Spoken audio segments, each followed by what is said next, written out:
सबके बीच में। और मंच पर जितना भी खाली रखिएगा उतना अच्छा रहेगा, काहे कि अभी भीड़ स्टार्ट हुआ है। ये भाई लोग हैं कि हाल उता चिरवा की फकीरवा वाला खुशी जी तबला को उठा दीजिए भैया, टन टन उठाइए ना, उठावा अपने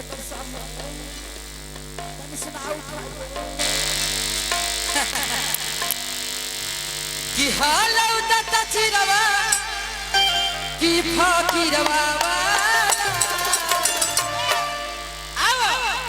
लालटेन पर मार दे गई घोटवा।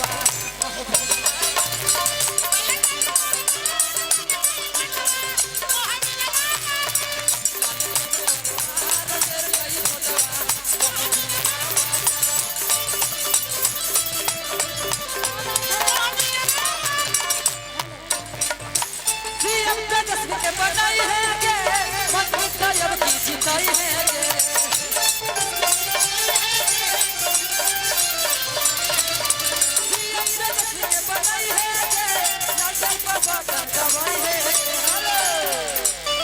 मेरे माइक का वोकल बढ़ा दीजिए कि हाल उता चिरवा की उठा दिया भाई फकीरवा वाला